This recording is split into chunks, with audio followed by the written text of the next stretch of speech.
Hello, everybody, and welcome to What's the Story podcast. This is episode 330. My name is Danny Murray. And I'm Graham Merrigan. Hi, Danny. Hello. How are you? Good. You've had the snuffles for about 3 months now. I am only fit for the glue factory, man. I don't know. Like, my immune system is on the floor. I don't know what's going on. I think you and I recorded a podcast about a month ago where I was describing being sick, and I'm still riddled.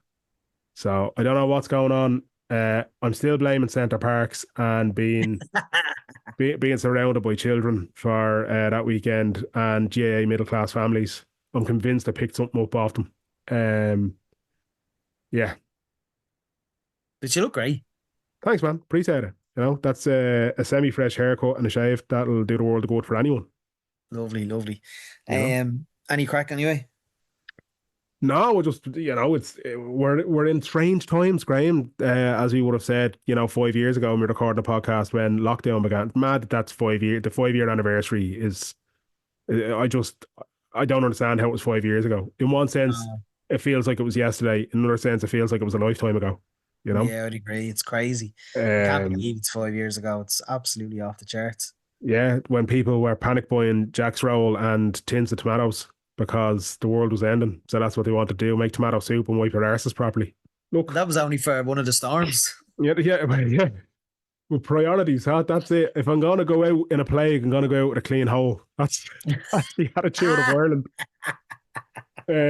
But yeah, I don't know, man. Between that and then and I don't really want to get into it either, but I can't help myself. The online influencer world clutching their pearls over Garen Noon and his disappearance from social media and then his reappearance on social media. And I can't sit here and help but wonder to myself, why? Why? Yeah, Why, why? It's funny because I like Garen's content. Yeah, he's great. He's hilarious. Like, he's I brilliant. think he's funny. I don't think he's a bad person. But he's not someone that I'm going to seek out for informed immigration debate. Neither are we though. Like, you know what I mean? Neither are we, absolutely.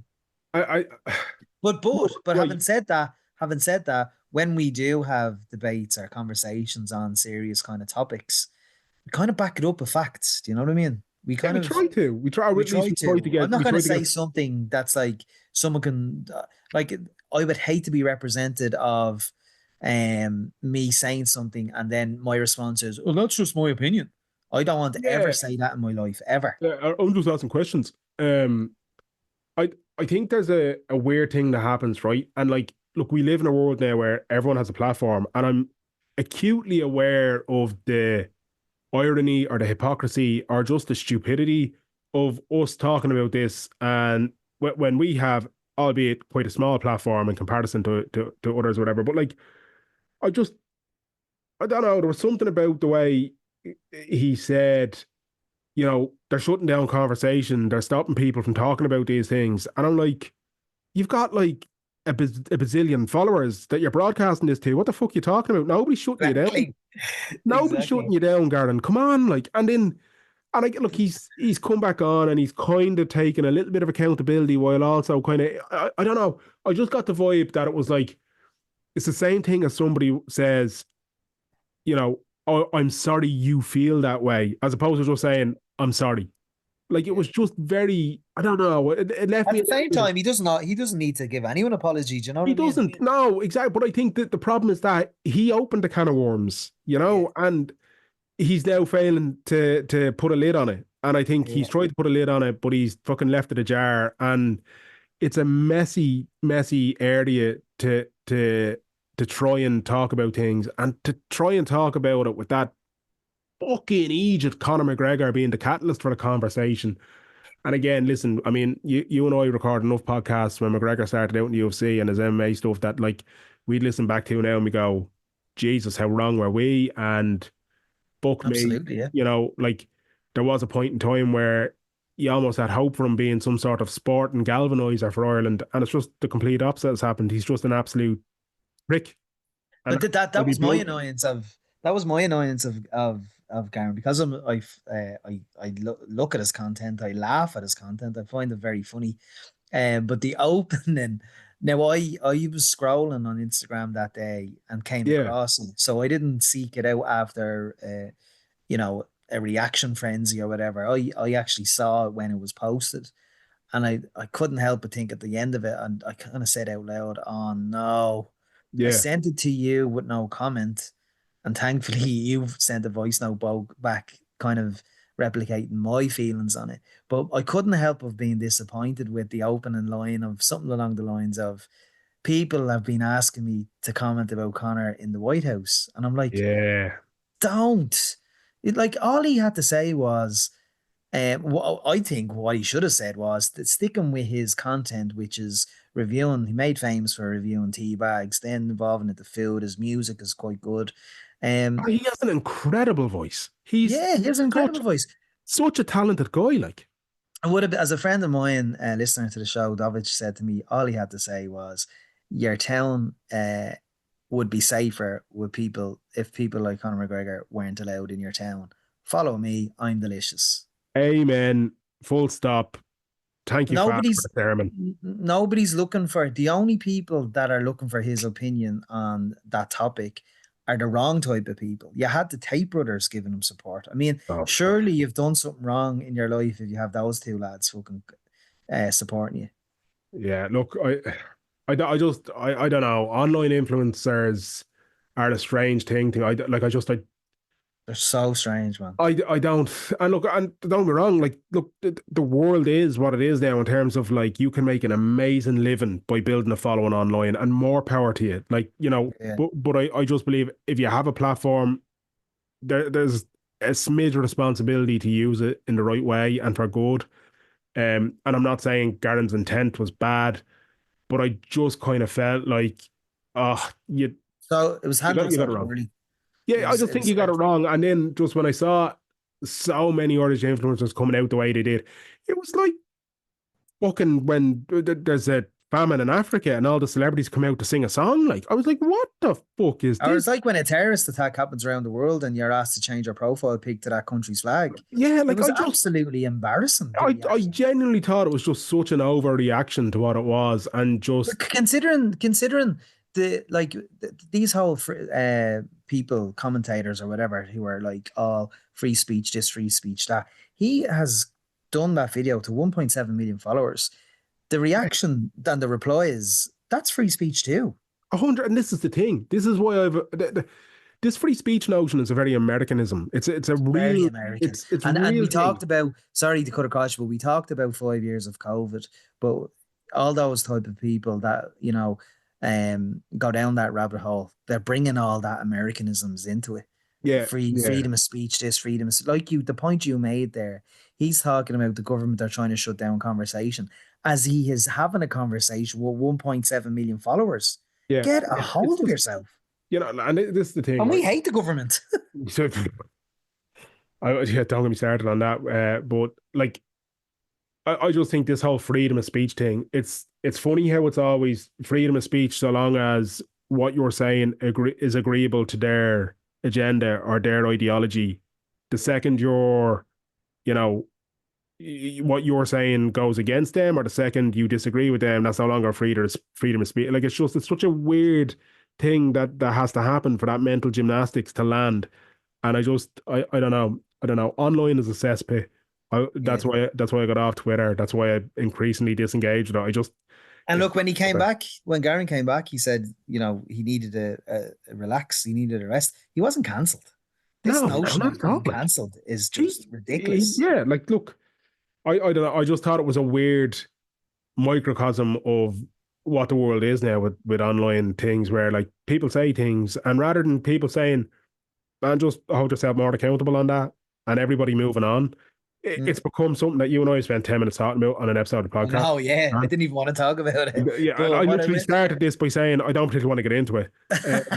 Like, I but come just, here. yeah, What I will say, Dan, is that in terms of articulation of the whole events, our friend Philip O'Connor wrote a lot of great articles on the subject on his Substack, And I would encourage people, because Phil is the most level-headed person ever. He just makes really brilliant points, and it's measured and it's not attacking. You know, he does. None of us believe. Nobody believes Garen Noon is a bad person, Yeah, but I think he handled it really badly. And look, he's back now, and everyone will be happy. But the reaction was absolutely embarrassing. absolutely. Yeah, 100. I got that. That's it. There was Yeah. an artist asking people to change their profile pics to "I stand with Garen." Like, are you fucking having a laugh? Yeah, yeah. This is the fella who was obviously saying maybe people will book me for their wedding to do their caricatures. I Yeah, would say exactly. like that was somebody I think who, and that's so fitting because every single time you look at that Americanization that comes across, it's a grift. It's a It's a grift. It's trying to it's a make money. grift. Yeah, How can I make money out of this? yeah, And yeah. exactly. So anyway, look, that's enough of that, Mero. Jesus Yeah. Christ, it's not a tangent I thought we'd be going down at all. So apologies, and if you've managed to get through that without skipping forward, thank you. Thank you. Who are we Now speaking to this week? we were supposed to record last week. We all had to postpone. It's okay. We're all human beings. Anyway, and we're speaking to a repeat guest. If we could speak to him monthly, we would. He's one of those guests that we love. From Three Castles Burren, Ireland's best social historian, the one and only Donal Fallon.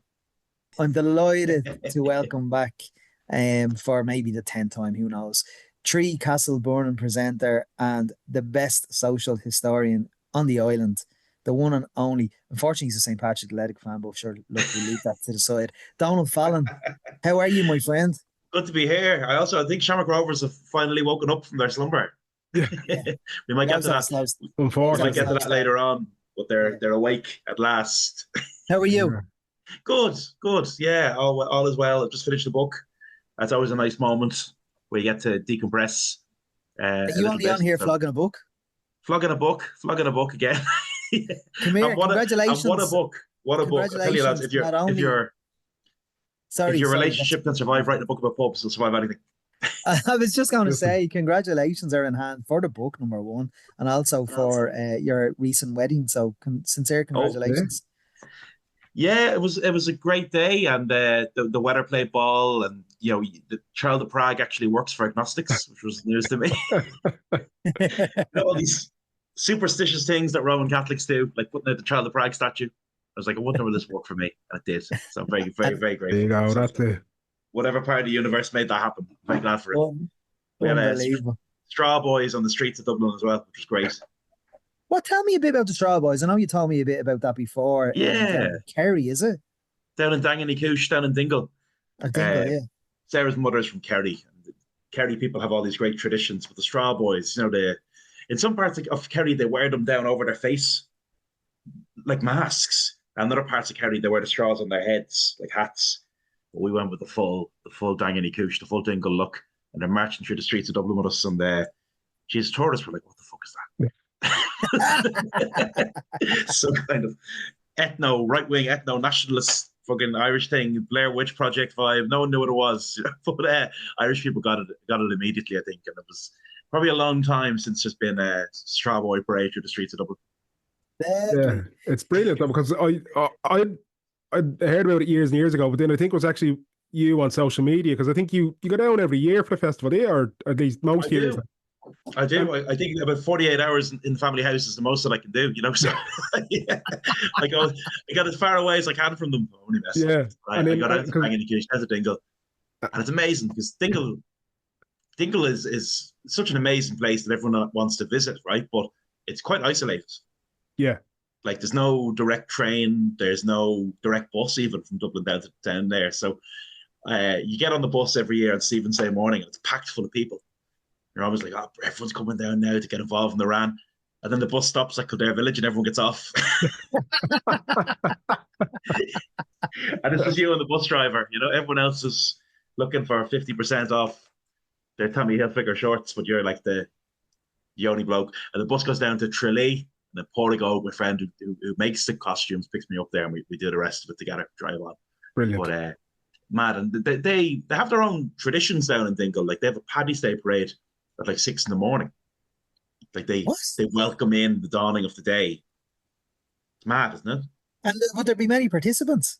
Yeah, and they've got this lovely like competitive thing where everyone obviously is Dangany Coosh, everyone is Dingle, but they're also like, I'm in the Shroud Owen or I'm in the Green and Gold or whatever it might be. So they have like local bands Yeah. within the relatively small area. They all take pride in their instruments, their outfits, and they're kind of there's a nice competition about it, which is really cool.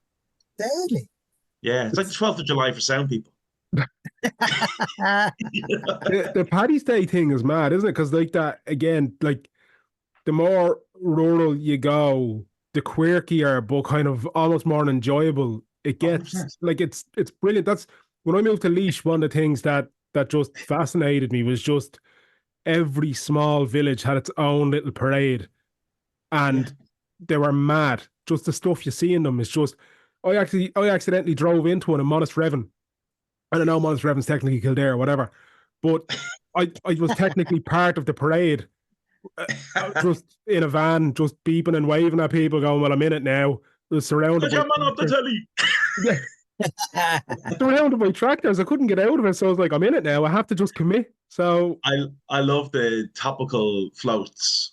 yes, So this yeah, year was the Burke family, whatever it may be, but that brilliant, yeah, everyone yeah. around the remember what the Lidl that That's was right, ran that's right, yeah, yeah. that was a big one.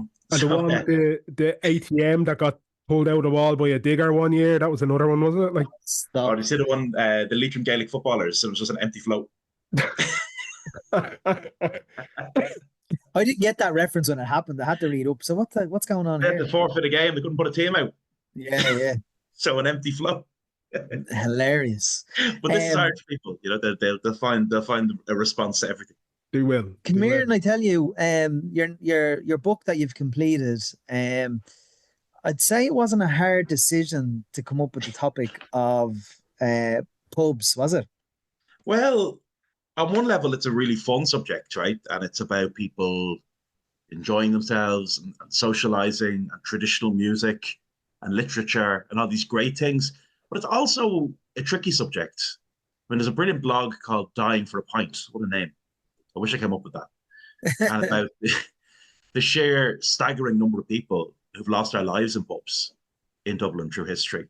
It's a place of vulnerability. It's a place where in the War of Independence or like gangland violence in more recent times, it's often a place where people are targeted. Then you've got like the sad stories of people who could never, put the cork back in the bottle, so to speak, and just brilliance. Like the poet Michael Hartnett is in the book in a big way. Brilliance that kind of drank itself into an early grave. So on one level, it's a love letter to the public house, but on another level, I think it's a kind of critical eye over what the pub is and what the pub means. And pubs are closing at a kind of quite staggering rate across the island of Ireland for a couple of reasons that we might get into. But the pub, its place in our lives is definitely shifting. And nowadays, I was joking with someone recently, like when you read a Sally Rooney book, the characters will go for coffee, like the pub was the third space in the Irish person's life. There was work, there was home, and there tended to be the pub. So what does the pub mean in the 21st century was a question that I wanted to ask. So you end up with like the early chapters are looking at people like, in fact, they're not even pubs, they're taverns and they're ale houses. And I used to call them coffee houses, which was really funny because no one was drinking coffee, everyone was drinking booze. But like the 18th century and the beginnings of kind of people in what we would recognize as pubs and taverns, up to like karaoke and up to like today, and how the pubs have survived or persevered through things. Of course, like you can't really get away from the elephant in the room when you're writing about pubs, which is the pandemic. Mm. I'm interested in your research, like with photographs and stuff like that.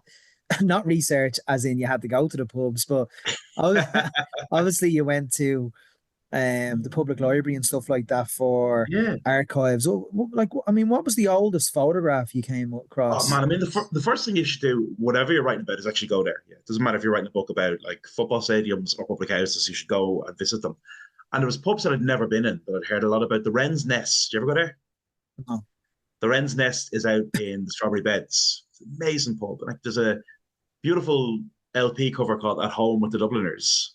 It's the Dubliners sitting around the fireplace. I never knew where that fireplace was. It's in this pub, the Wren's Nest. And it's that little bit kind of isolated because it's in the Strawberry Beds, and it's maybe 5 minutes up the road from the Strawberry Hall, but it's just that little bit further. And I went in there on a Sunday morning. There was like 8 women sitting around drinking cups of tea. Like, like a men's shed, like a woman shed group who gather there every Sunday, talk about life, have a cup of tea and a slice of cake. So I was thinking, okay, so that's a way a pub is shifting. It's still a hub of the community. People are still meeting there, they're still talking, but in a different way. But I discovered that pub was really important in the ballad boom, that the Dubliners were often there. I think they liked the fact it was a little bit isolated, that you could play music in a setting that wasn't swamped, maybe like O'Donoghue's probably became. It added to its character, did it? Yeah, and there was accordions on the walls from former musicians who played there. So, you walk into a museum in a football ground and there'd be jerseys of like former titans of the club, but here were like accordions. And I was like, this is the accordion of, much loved former musician who played here. So that pub felt nearly rural to me. It just felt like something I just never got to see in Dublin. And when I looked up on TripAdvisor, 2 reviews ever. 2 reviews for a pub that's not all that far from the centre of everything. Older than Trinity College, they found a beam in the structure going back to the 1580s. Like there's been a lodging house or a stop-off point at that site going back into like the 16th century. So how many other pubs are there in Dublin that people don't really know a whole lot about on the periphery of the city? And it turns out there's absolutely loads of them. Yeah. Yeah. And it's mad. And you mentioned the elephant in the room there and how pubs are changing. And we will get to that because as we're recording, it's the 5th anniversary of the lockdown, right? So the pandemic and how that changed things is definitely something we'll talk about. But like, as you said, like the pub was kind of the third space for people. And I remember even as a kid, like that, like the pub had more of a role in kind of, especially weekend life, much more than it does now. And now when you look at, like I said, like I've moved to the country now, and the pubs that lie in Main Street here in Portlaoise, they're changed. They have changed dramatically. And then you kind of 2 minutes outside the town, and it's still that rural. There's one that has a thatched roof. It still has that very old vibe to it. That now almost feel like they're hoping it's tourists. That's how they're going to stay alive, tourists, because that old Irish feel, whereas the other ones, the modern pubs, so to speak, are appealing to that younger crowd. What do they want? How do we get them in the door? Because they know the landscape has changed. Yeah, and one kind of pub that's just like vanished and is almost gone is the Early House. Yeah, so that was a day of research. Was it? Is there walking out the front door at 6 o'clock in the morning. The buses are empty because it's not even rush hour yet. We aren't even going into town to go to work yet.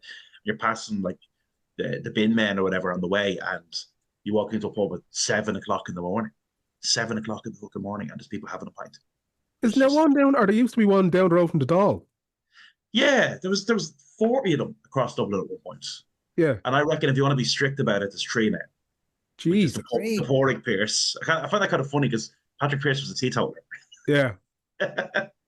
So, pub named after him. I don't know how Pearse would feel about a pub being named after him, but imagine telling him there's a pub named after you that opens at 7 o'clock in the morning. But it's a really friendly local pub. It's like it's a nice space, and it's probably called Padraig Pearse because Pearse Street Flats are there. Then around the corner there's the Windjammer, which is probably the most famous of the ones that are left, and Malloy's on Talbot Street. They're the only 3 that open at 7 o'clock in the morning. Who did they appeal to, early houses? Night shift workers. There's still some of them, not as many as there used to be, but there would have been big dockers pubs. And like dockers, their working day could be ending like before people were out of bed. Market workers. The fruit and veg market up by Capel Street. That's coming back. That's good news. That is good news. That would have filled them up around Capel Street, but all those Capel Street pubs now open at like 9, half 9. I think the Boar's Head opens at 10, which is like half an hour before most pubs do. So the city's changed. The way we work has changed. There aren't as many people knocking around at 7 o'clock in the morning looking for a pint. I'm kind of optimistic about that market on Capel Street or off Capel Street That's a great opportunity for Dublin, isn't it? This the old corporation markets, isn't it? The old fruit and veg market. You ever walk around it? I did. My dad had a fruit and veg wholesale for years, so we used to go in and out with him, and I'd go in. Brilliant. All the old traders that were there. I remember a few of them.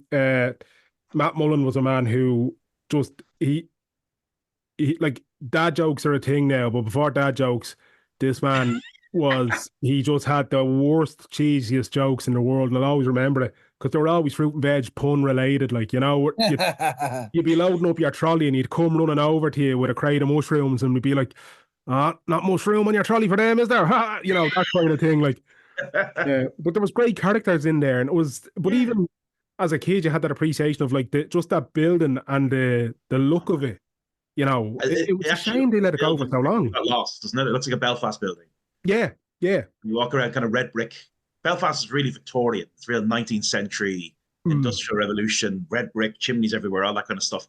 Dublin doesn't really have a whole lot of that. The Georgia Street Arcade and the fruit market's kind of it, and the Ivy markets. But the fruit market is like they've carved in as you walk around it in the pillars, fruit and veg. Yeah, would have been sold there, and you got the zigzag in the brick, like the the bricklayers are nearly showing off. You know, you have the beautiful little touches of like style almost in the front of the building, and then the big statue, the three castles burning on top of it all. It looks amazing, but it's people that make that market. Think about like Jackie Leonard's around the corner. Yeah, that's right. Still going strong. Like that company, their grandmother, presumably great grandmother, was one of the first people trading in that original market. They're still there doing the same thing.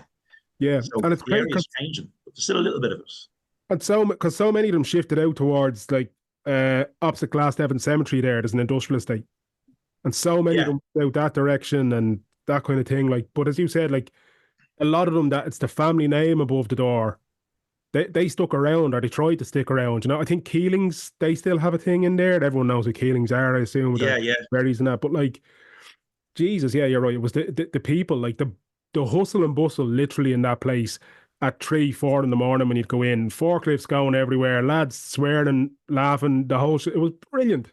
Yeah, and what we call the hacienda, that was Corbett's. That was an early house that was like full of market workers. Yeah. And the Chancery. I don't know, did you see the great documentary about Hughes Pub? No. Made by Brendan Gleeson. Hughes Pub was another one, another early house. He said that was full of Italians. Italians would be in buying potatoes for the chipper. What?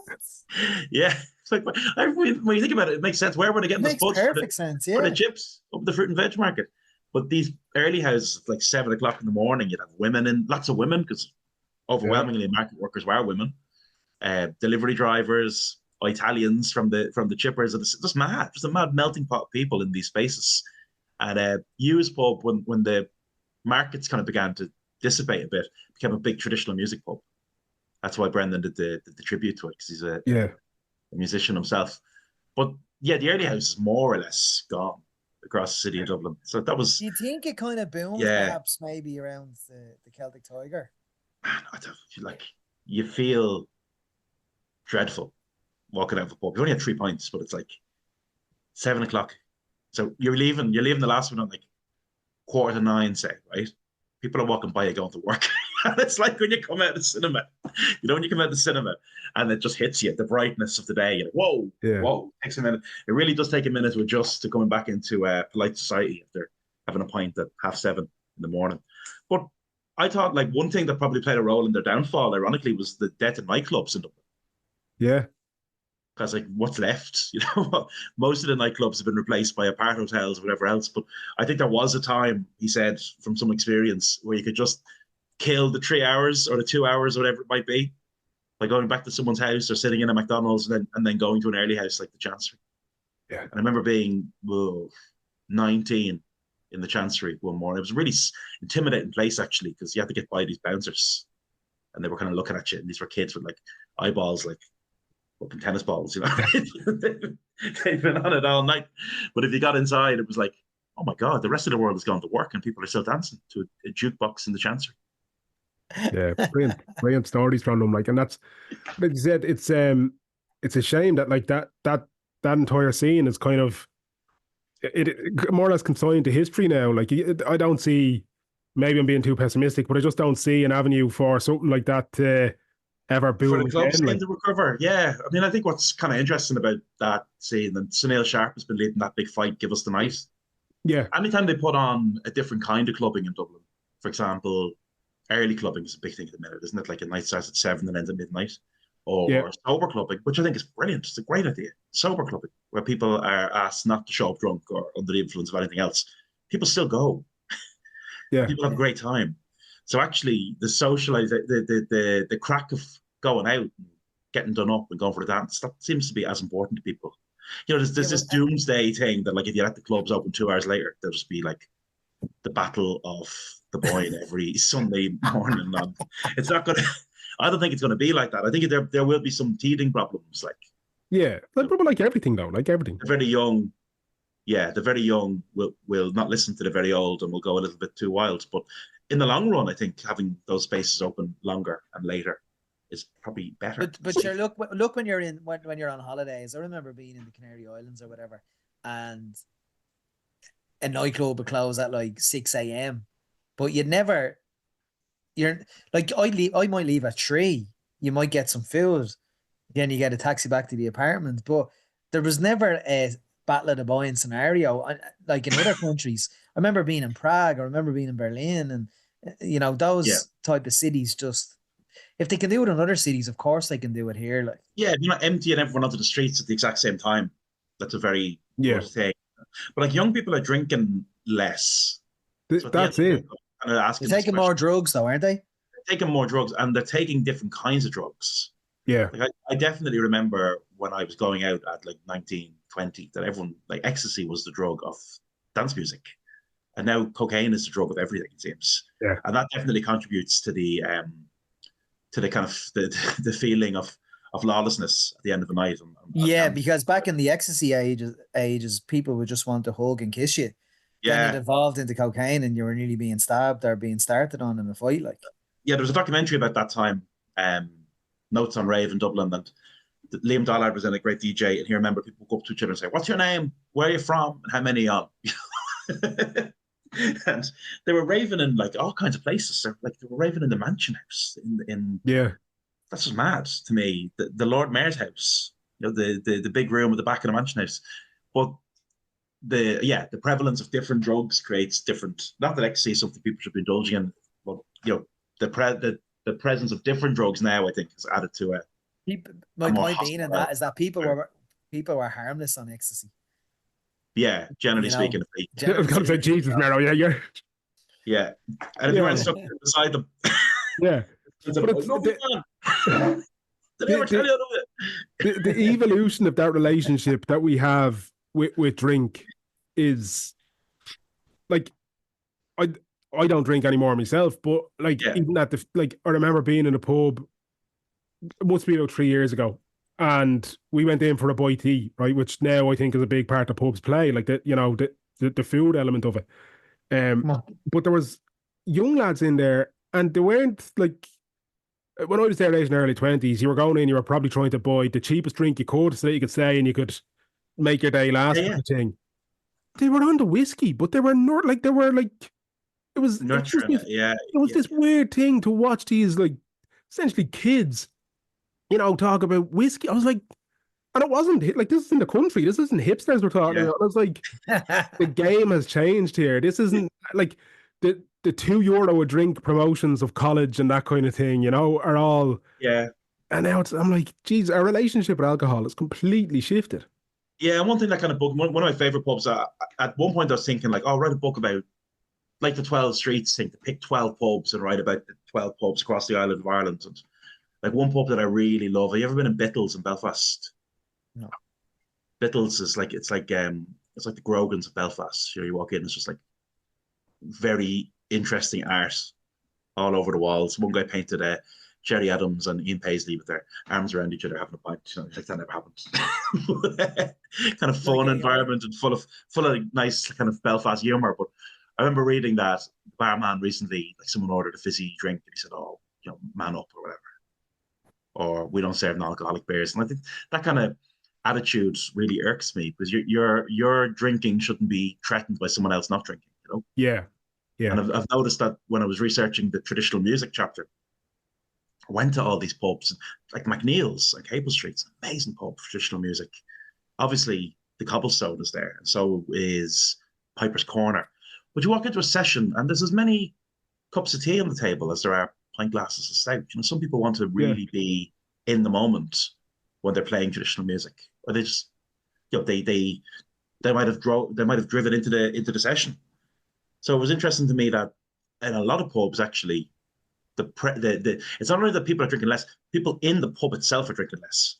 You know what I mean? Yeah. Even the people who are still in the pub are drinking. It's not that people aren't going to the pub, it's that people are socializing differently in the pub. I found that kind of interesting. Come here, in the course of the book, I suppose, because you're a history buff, was there many kind of famous barflies you came across? The one I really love, and it's a centenary later this year, Con Houlihan, was a really legendary figure. Con Houlihan was a sports writer. Well, I mean, I think it's a disservice to Con Houlihan to call him a sports writer, because he would write a column on a match, and it'd be 1,000 words maybe. You know, he'd be 500 words in before he got to the match. like he wrote a column about St. Pat's, and he lived in Portobello and he liked to walk down the canal and go and watch Pat's. And he ends up writing about like where he stops on the way, and the Camac River and what that means to people, or dropping into the Royal Oak. Like he wrote color pieces about society and about life and about people. That's really what he did, with sport kind of running through it. But he was a kind of legendary figure around the bars of Dublin. He was from Castle Island in County Kerry, got up at 4 o'clock in the morning. And he always said that's what country people do. They get up early. You know, his family were farm people, so he got up early. He'd be in the early houses. He'd make his way through the day, ultimately to Mulligan's, because that was right beside the Irish Press. And a journalist from the days of the Irish Press told me that he was working there for 4 years before he seen Con in the office. They would just send someone to collect his handwritten copy in Mulligan's. But Con loved company more than he loved drink. So what he drank was Bailey's. I swear this is true. Sorry, not Bailey's. He drank brandy and milk. Jesus. And when he was asked why he drank brandy and milk, he said that the brandy took the sting out of the milk. Which is but I had to try it. I was like, if I'm writing with this guy, I have to try this tipple of choice. And I'm like, yeah, I could see you could easily consume this over many, many hours and not get particularly loaded drunk, which is probably why he was drinking it. But he was just extraordinary, full of great one-liners. They sent him to Italy to report on Italia 90. And again, like, wrote next to nothing but the matches, but wrote amazing stuff about the fans out there. But when he came back, he felt that actually the real atmosphere had been at home. And in a column, he said, I missed Italia 90. I was in Italy at the time. Love that. Brilliant. He had the famous one about Paddy Cullen, the Dublin goalkeeper, who Mikey Sheehy kind of knows that he's far from his line, kicks a free in his direction. And Con describes Paddy as running towards the goal like a woman who smells a cake burning in the oven, which is just a brilliant mental image, isn't it, of a goalkeeper in a total panic running towards the goalpost. But he had his spots. Mulligan's, there's a shrine to him in Mulligan's, like an actual. If it was in a church, you'd be like, wow. Put it up when he was alive, and it has a line from John B. Keane. He said, "We played rugby together and we drank pints together. We were quite good at one and we excelled at the other." Like, he's got a plaque in the ground outside the palace. He was still alive when they put that one up as well. What made him a cultural icon? Like, was it just his writings or his humor? I think what made him a cultural icon was the humanity in his writing.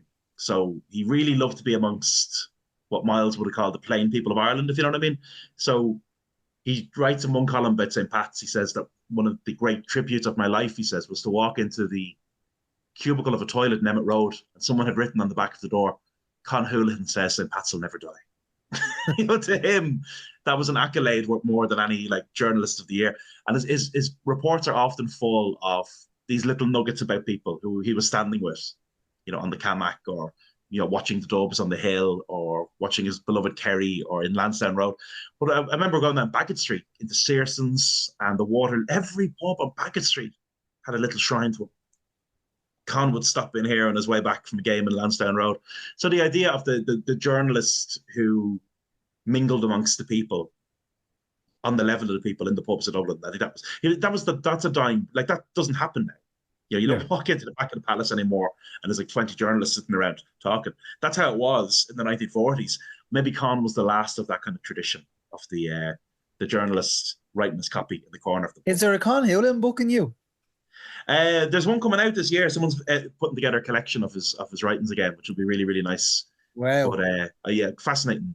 And you know, in the palace, there's a bust of him behind the bar, and the words underneath, just beautiful way with words. He said, "A bird is known by its song, a man by his conversation." Ah, yeah. Love it. Absolutely brilliant, isn't it? Absolutely Yeah, brilliant. But he never blew smoke up anyone's arse, you know, and he wouldn't praise anyone to their face. And there's a great story that when Kerry won the All Ireland, they came in to Mulligan's, they put it on the counter, and one of the players said, "Con, who's the best football team you've seen this year?" And Con looked at him and said, "Italy." Brilliant. And then there's women, like the stories of women are just fantastic in terms of the battle women had to get into public houses. Like Elizabeth Taylor, when she's in Dublin, her husband is filming The Spy Who Came In From the Cold up in Smithfield, where they recreated the Berlin Wall. And she's kind of knocking around town for a couple of weeks. She goes into Cusack's pub in the North Strand. They said, "We don't serve women." To them, Elizabeth Taylor, I said, "Okay, you can have a point." I need to use the toilet. We don't have a women's toilet. So for years, there was a little cutout by the men's toilet in Cusack's in the North Strand. Sadly removed, I think, by the former owner when he took off as a souvenir. But it said something to the effect of, "Elizabeth Taylor used the Jackson Cusack's. One small piss for woman, one giant piss for womankind." You know? And things like Nell McCafferty went into Neary's pub with a gang of women, and they made a great stand where they ordered a heap of shorts and a single pint. And the barman said, "I don't serve pints to women." I said, "That's fine, we're not paying for them." When did that evolve, Donal? That was all. That was happening. I mean, there were women in pubs in like the 1910s. You know, if you walked into the early houses around the markets, they were full of women, but they were a certain kind of women. You know, the Shawleys and the market traders. Women in like the city centre traditional pubs, that took a lot longer. I know, like the late Tommy Smith from Grogan's, he was always really adamant actually that women could drink pints, and the bar and lounge thing was a nonsense, and that all customers within the door were equal in the eyes of the law of the pub. Yeah. But even into the 70s, and I mean, Walsh's and Stony Batter, which is a great pub, by the way. I'm not slandering them, so don't call up a solicitor on me, but Kevin Kearns, in his oral history of pubs, he reckons Walsh's was one of the last ones to concede. And the barman said something to him like, "I don't put women sitting at the bar. Women wouldn't want to be there anyway. It's a male preserve." That's the 1980s. So into the 80s, and the Shamrock Lounge in Finglas, I think, has the honour, or the dishonour, we might say, of being the last pub in Dublin to serve a pint for a woman.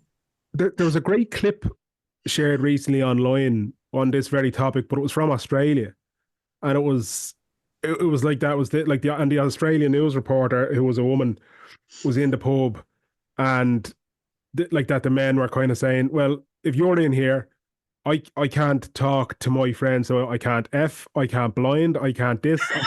Like that was their concern. That was that they couldn't. They had to, if there was a woman in their presence, they couldn't act how they went to the pub to act. Oh, God help them. And I just think that's fascinating. Graham, one thing I was thinking about actually, and you came into my mind, and I was writing the book, was like accessibility in pubs. You know, for example, have you been to what I think is one of the best pubs to open in Dublin in years, O'Regan's? Where's O'Regan's? O'Regan's is in the Georgia Street Arcade. It's on the corner, you know, like people forget that whole block is the Georgia Street Arcades. But it's on the corner of Fade Street there. Their pool tables, their bar is made from like recycled old pool tables and snooker tables. And they've got really beautiful fixtures. The whole place is kind of upcycled, if you know what I mean. It's like a bar that's been constructed out of bits and bobs of other things. But they've got a fully accessible toilet right there by the bar. But a lot of pubs don't have that. And I'd be interviewing people about different pubs, and they'd often say things, older people like, "Oh yeah, I used to go there, but I can't be going up those stairs anymore," or whatever. So it's interesting that pubs are changing in that regard too, you know. They're more accessible spaces.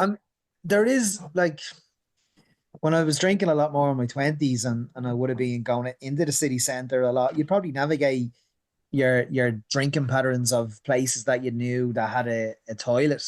But there was many establishments as well in the city that would have, we don't have a toilet, but next door does, and you'd be using the premises next door. Do you know that way? It wouldn't be fair for me to say if it's got better or if it's got worse or if it's still the same because I wouldn't be a big drinker anymore. Not that I was a big drinker, but I don't drink as much anymore. So what I found when I was drinking, the pub against the grain. Do you remember that pub? Yeah. That was a good pub in terms of authenticity and old look to it, and it was able to have a wheelchair toilet. So Yeah. I always used to reference that pub and say, listen, if this pub can have a wheelchair toilet, any pub can have a wheelchair toilet. Like the Duke as well on Duke Street, that has a wheelchair toilet. And a lot of wheelchair users go there because it has a wheelchair toilet. And he has since, like, he is always trying to improve the accessibility in the Duke, but is always gets red tape from Dublin City Council saying, it's a registered building. We can't do that to the upstairs Yeah. because it's taken the front facade away or blah blah blah. And that's all he wants to do is put a lift in to make it accessible for upstairs. So it would be interesting to see if there was some sort of data. The best kind of, I suppose, data would be from the journalist Louise Bruton, who has her Substack, and she does reviews on pubs and nightclubs and hotels, and that would probably be the only kind of Yeah, but historical reference, because I don't see the councils undertaking such projects, which I think they should actually. The other funny thing about the book is you learn kind of little bits of lore about different pubs that you didn't know. So, for example, the George is obviously a very important space. The first gay bar in Dublin, there were bars like Barclay Dunn's and Rice's that were kind of gay friendly. So everyone knew that if you went into Barclay Dunn's and Rice's, that the clientele leaned that way, and it was just kind of a blind eye was turned to it for the most part. Then a bar comes along called the Viking, it's now Brogan's on Dame Street. That's the first explicitly, this is a gay bar in the city, call itself what it is. And then, of course, the George is like a super pub when it comes along. But I didn't realize that when you're looking at the George from outside, it's two places, really. Yeah. There's the main body of it, was like a nightclub, and then there's a small little bar. And that bar is known by a number of names, but because the older fellas tend to drink in there, it's known amongst younger members of the community as Jurassic, as in Jurassic Park. I just thought that was brilliant. People kept saying to me, the old fella's in Jurassic. I said, what are you talking about? Where's Jurassic? Where's Jurassic? It's a little bar on the side of the George. So there's all these little nuggets that you pick up kind of as you're going along, and pubs that are gone. It's so extraordinary. Yeah. If you told someone in Dublin that some of these pubs wouldn't be there in 20 years, no one would believe you. Conway's across the road from the Rotunda.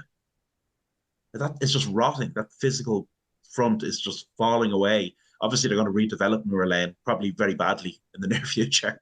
Yeah. And whatever they're planning to do there. But that's in Roddy Doyle's work. That's I was going to say, it's in the Snapper, isn't it? Yes, it is. And it's the pub where hundreds of thousands of men probably learned that their child had entered the world.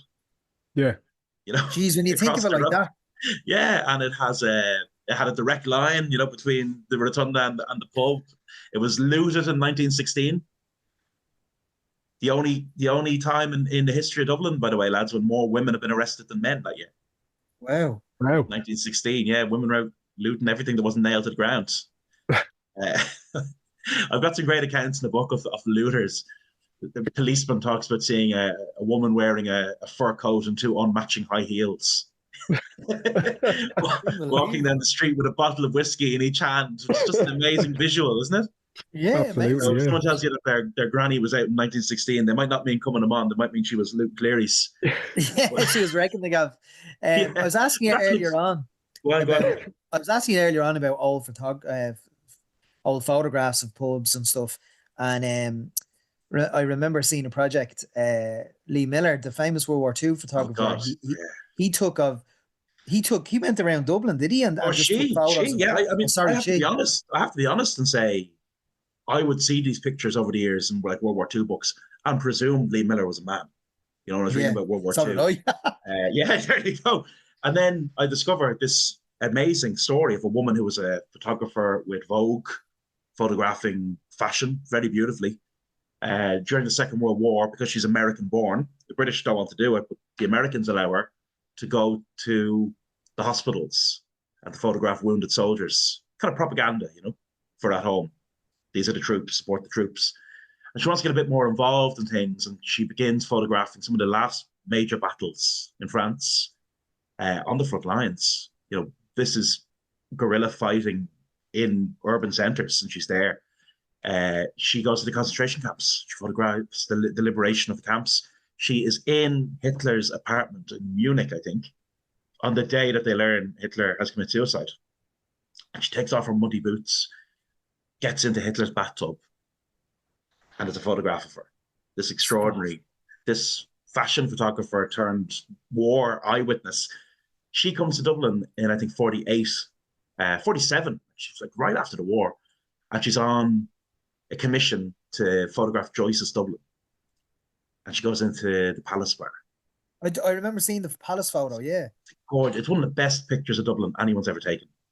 And it's down the barrel of the lens. Like it's you walk in the front door of the Palace and it's the same view. Exactly the same view. The light fixtures, the mahogany partition, it's the same pub as it was in that picture. She took another picture where she said, to get the image I wanted, I had to stand on the bar counter. So I love the idea that this is a pub that's pretty much a male-only preserve in the 1940s, the Palace. Didn't even have a women's toilet. Like there wasn't a place where women were expected to be. And she's standing on the bar counter photographing the literati. That connects the Dublin pub to the Second World War, to Vogue, to fashion history, to everything, doesn't it? Just an absolutely amazing, amazing tale. And there's all people like that who pass through Dublin. Yeah. And they kind of fall. Like there's a guy called Emmett Grogan who I, again, hadn't heard of. Good friend of Bob Dylan's. Bob's album, Street Legal, is dedicated to this guy. And he sings backing vocals on Mr. Tambourine Man. And he is a hippie. He's the founder of the Summer of Love in San Francisco. He is the hippie of hippies. He is the Karl Marx of the hippie movement, the Diggers. He comes to Dublin in the 60s and he's in McDade's and he's in the Brazen Head.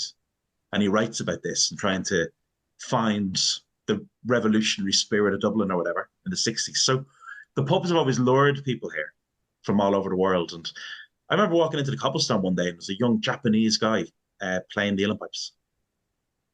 Unbelievable. He had fallen in love with something about this country in Japan, and he had come to Dublin to see it and to take part in it.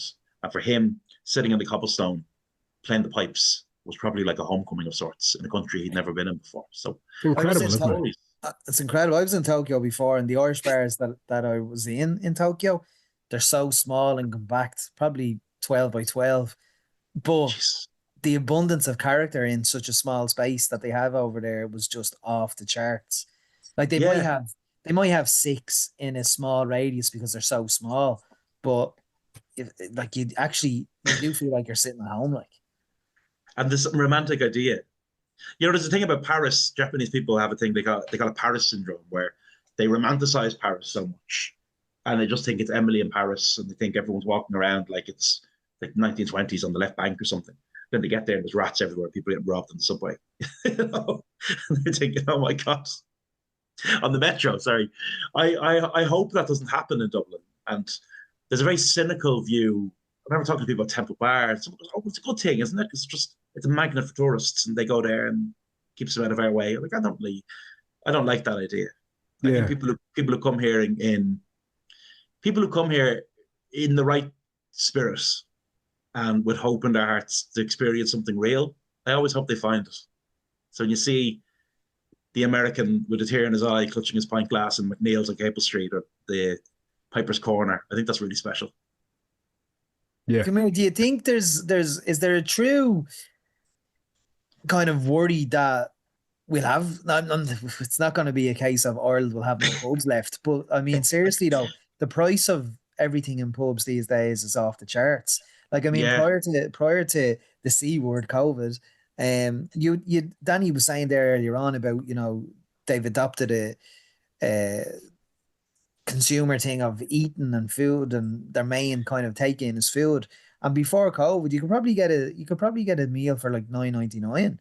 Now it's like 20-25 quid. They're actually like little small time restaurants now. Is there a risk that we will lose our Irish character pubs? It's very real. Like in inflation in the cost of drink is quite staggering. You're right when you look at it. It is quite staggering. Um, Sometimes people find like some of that. If you break down what a publican actually makes on a pint, it can surprise people. Like the overheads in running a pub are quite high. But Mm. when I was writing about Temple Bar, people would sometimes argue with me about saying it's too expensive there, and they'd say, "Yeah, but if it's Tuesday afternoon and you've just got off the plane, the only place in Dublin where you're going to hear live music at 1 o'clock on Tuesday is in Temple Bar. So that's the premium you pay." Now, I don't know about you, but I know some traditional musicians who play in Temple Bar. They're not living the life of luxury. Yeah. It's not like the fiddle players of Dublin are benefiting from the 9.95 pint in some establishments in Temple Bar, or the 10.20 pint as it might be now. So it's not passed on. Sometimes it is greed. Sometimes there's just total greed at play in the price of booze. But it is going up and going up all the time.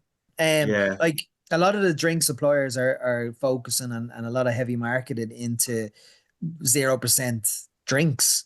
But Yeah. I mean, they're the same price. That's insane, isn't it? That's insane. I think it's crazy.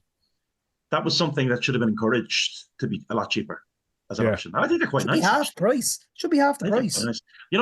It's a question for a sociologist or someone not a historian. Irish people are so funny, aren't they? Where they say like, "Oh, I don't mind getting a 0.0 pint," and sometimes I get it in a normal pint glass because then people think you're having a drink. Yeah. A few people said that to me, and I was like, "Why would you care?" But there's a weird thing that happens when you say like, "Oh no, I'm not drinking," or "Oh no, I'm on the zeros." What's wrong with you? That's the kind of response you get. Yeah, what's wrong with you? Yeah. Oh, would you have the one? Yeah. Would you? So just have the one. Yeah. But sure, Donal, just on that point, Christmas Eve 2 years ago, I was having 0% Guinness, and the whole family were out. And then when we gathered the next day for Christmas Day, an uncle of mine said, it was great. Even you were drinking last night. And I said, I was drinking 0%. So his opinion kind of went, Jesus. And I was like, see, it doesn't matter. Yeah, but it's still a point. I think it's still a point. Yeah. But it really, still have to go to the Booty Jacks. The whole experience looking back on it when the book was finished, it made me kind of think about the place of the Dublin pub, and is there a unique kind of Irish pub? I'm in Dublin, and when I travel around the world, like I love to go to wherever the locals go. In Berlin they call them Kneippers. Kneippers are the little corner bars where everyone's drinking Schulteis and the pool table is going and everything else, and the jukebox in the corner. That's a real kind of working class inner city Berlin pub is a Kneipe.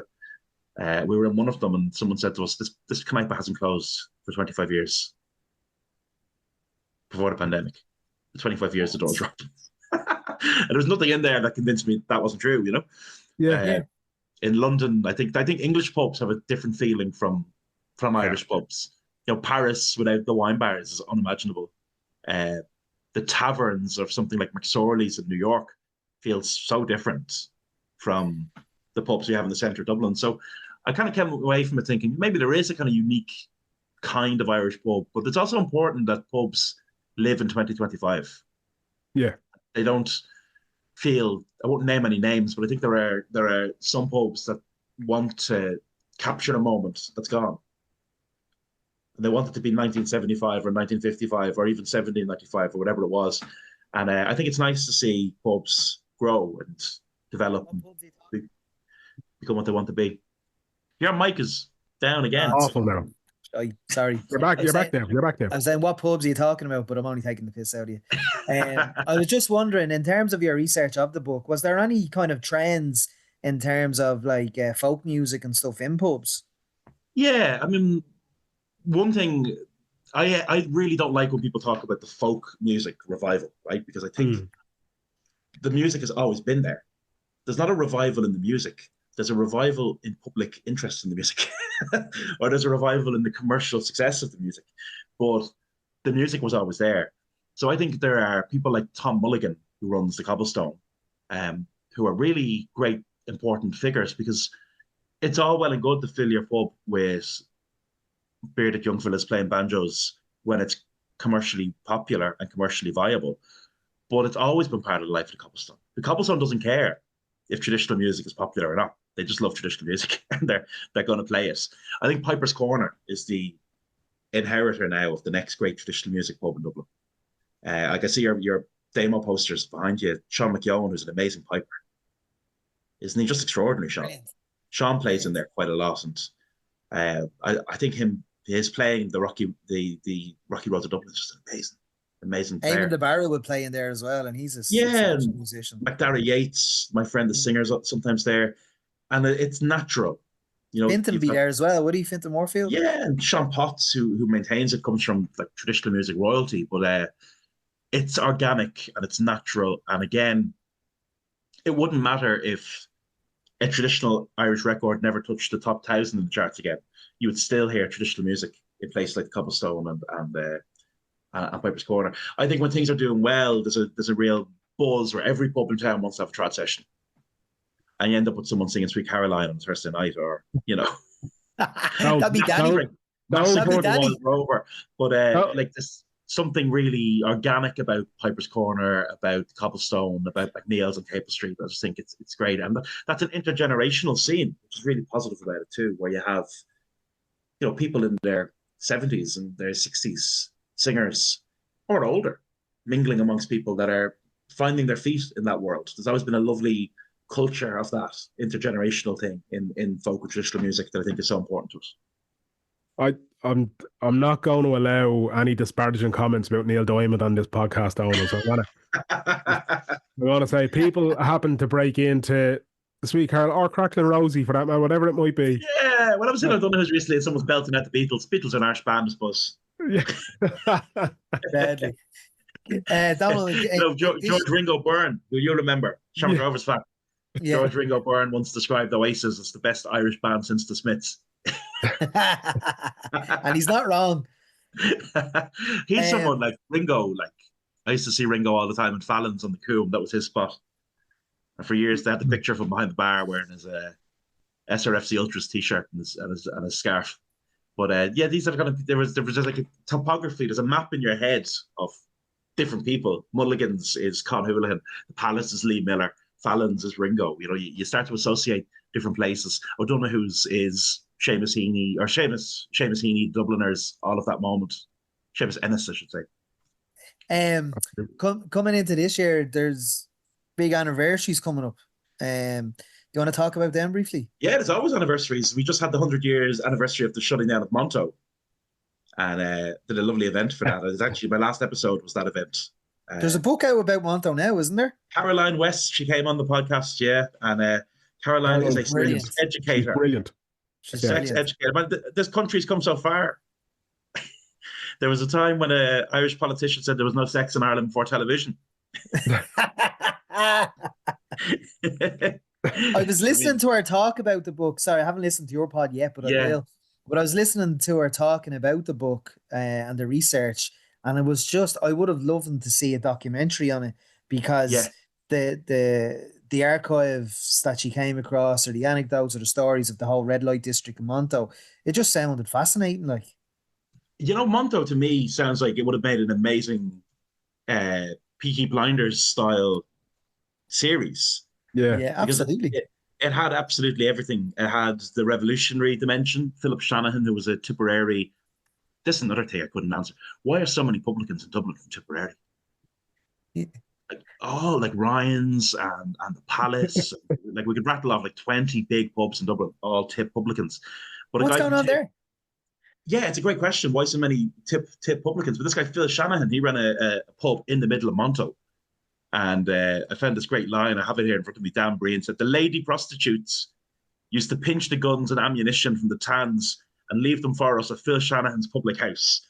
I might add that there was no such thing as payment for these transactions, and any information they had, they gave us." Just amazing to imagine these prostitutes pinching paperwork from the tans and leaving it in this pub in the middle. Like the raid, even the way Terry Fagan was on the podcast, he talked about how they shut down Monto when the Legion of Mary, Frank Duff, convinces the police to raid it. And originally, the Dublin Metropolitan Police are reluctant to raid Monto. Like, there's one very good theory Terry has, that the lads in Store Street, they're very close to Monto. In more ways than one, Yeah, I can imagine. People didn't want to be raiding places that they knew quite well. So police are brought in, and it's raided in this big spectacular operation. And Frank Duff and the Legion of Mary march onto the Monto, and they nail a crucifix to the wall, which is just a simple. Like, imagine that in a television series or a movie. So you have the revolution, you have the shutting down of the Monto, and just the women who worked, like the madames, May Oblong. These people were tough women. Yeah. And what I really like about Terry and Caroline's work is they put the emphasis on the girl on the steps, the ordinary girl who was out there in her nightie trying to sell herself to the soldiers or whoever it might be passing by. But actually, the madames were pretty fucking ruthless women, and quite, there's a story in one of Terry's books about how if women tried to escape, like, they would be slashed up, by the madames and their hard men. Like, they were treated like cattle. Yeah. The whole journey of Monto, from the hardship of women working there to the revolutionary dimensions of the story, to the sailors and the dockers and the people who would have passed through it, to the police raiding it. I think it's a Netflix story. It's there's so many of those things from a Dublin and an Irish history of, you just feel like there's at least a documentary, if not like that, a dramatized series that, plays into the historical element in a big way. Like, all humanity was in those places back then, and there's no way that those stories don't translate into, as you said, like a Peaky Blinders style. That, like, they're waiting to be told. They're waiting to capture the imagination of people. Brian Hanley was one of the kind of main historians of the kind of revolutionary period. He wrote an article about Peaky Blinders. Just give you the very top of it. He said, historians often have understandably mixed feelings about historical drama. On the one hand, it's great to see wider public attention drawn to aspects of the past. On the other, it can be hard to watch complex historical phenomena simplified, sensationalized, or airbrushed in the name of entertainment. That's true too, but, like, it's not the job of a film director or a television director to tell it exactly as it happened. But as a subject, I think there's just something in the Monto. And Caroline's book is really, really brilliant because she's a sex even saying that out loud in this country. A sex educator.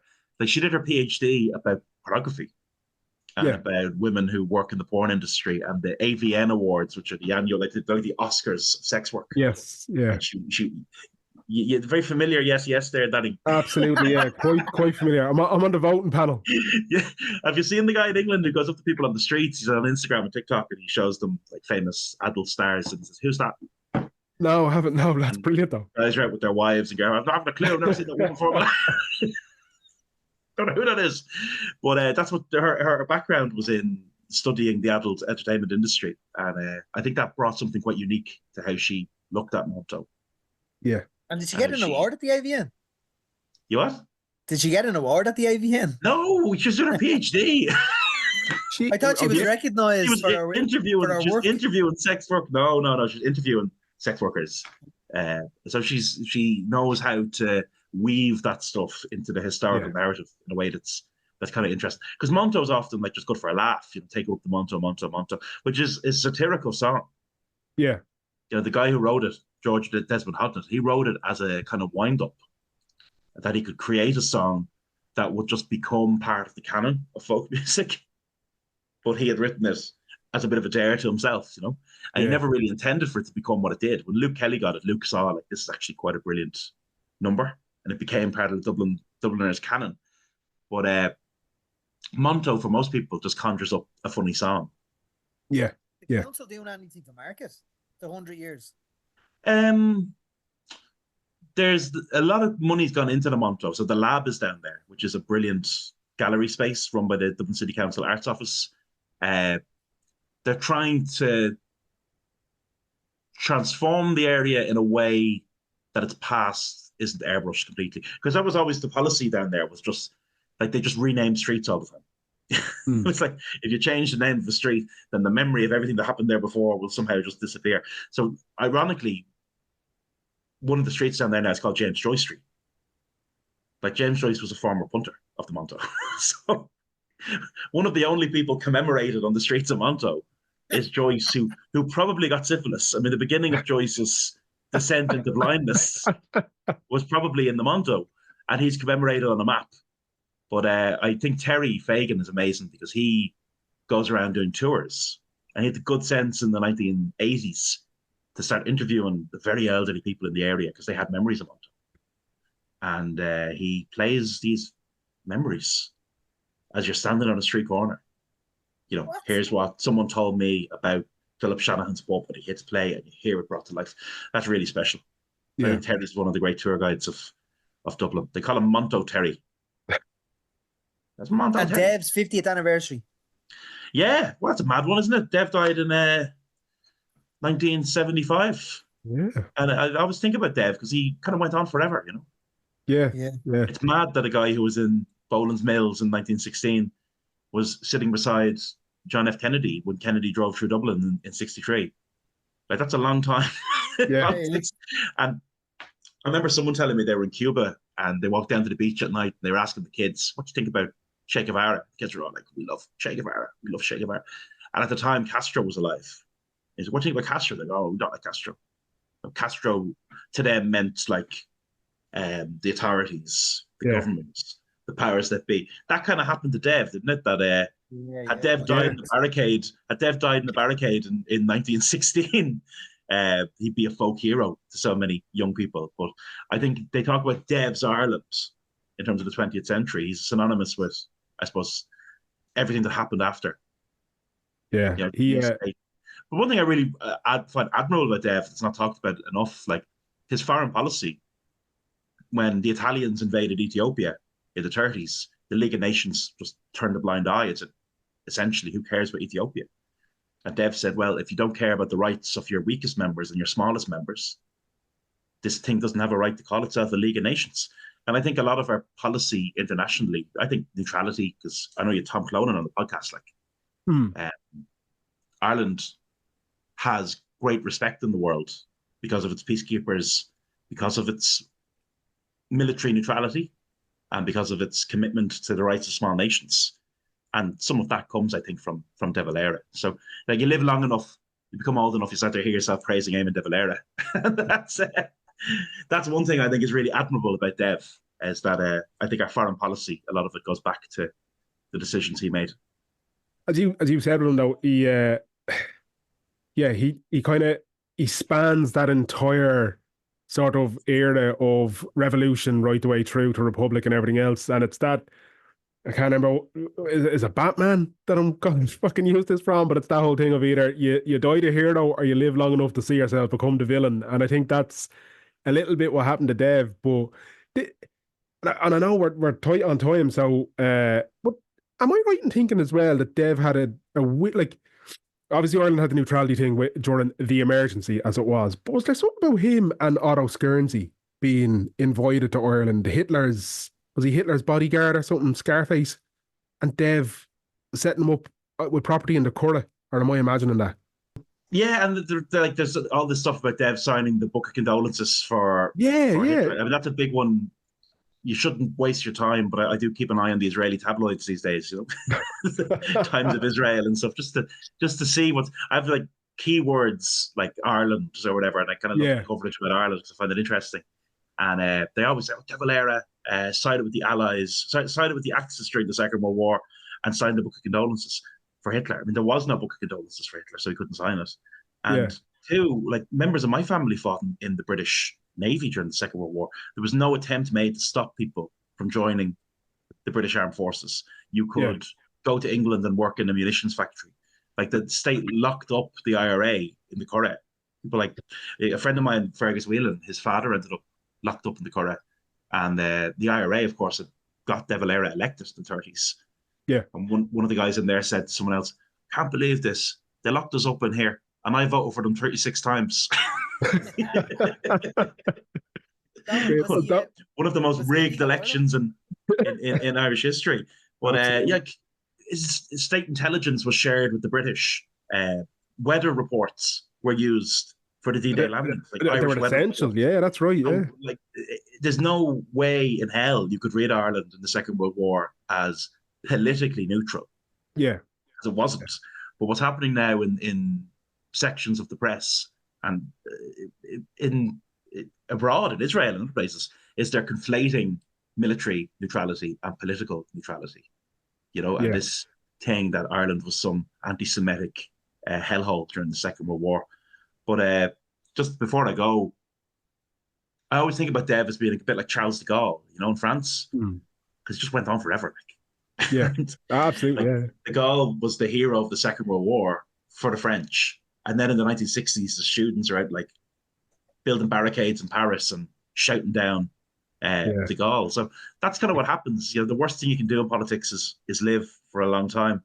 But to tie it back to Monto and sex and all those things, Paul Durkin wrote this great poem about Dev. I have a bit of it for you here. When I was a boy, myself and my girl would bicycle up to the Phoenix Park.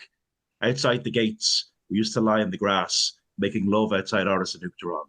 I wondered what De Valera would have thought inside his ivory tower if he knew that we were in his green grass, making love outside Oris and Uachtaráin. Like the kids, to young people who wanted to live their lives and feel free and enjoy themselves, I think maybe Dev and Charles de Gaulle and maybe Castro, to those young Cuban kids. The old man in the suit always feels like the enemy, rightly or wrongly. Absolutely. That's a great way to end it. Donal, when is the book out? When can people get it? The book will land hopefully in August on the shelves. So yeah, nice time to pop it out. Not too far away from Christmas. Absolutely. And, people getting their holidays. Eve. And I don't have to compete with one of your good friends this year. Now there'll be no Russell Carl Kelly this year, will there? No, he's retired.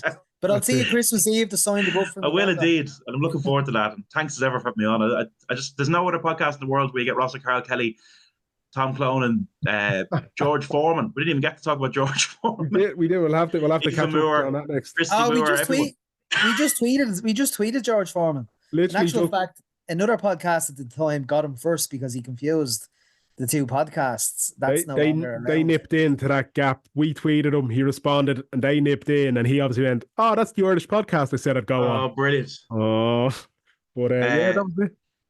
I see there might be another podcast now called What's the Story? Oh, we're the original though. We're 10 years in Story Dublin from Dublin City Council. That's the second worst thing they did after destroying Wood Quay. Well, we're 10 years in jail. Dublin. We're the originals. This is the real What's the Story, except no imitations. Exactly. Absolutely. Donal, continued success with Three Castles Burning Man, and thank you so much for your time. It's long ago.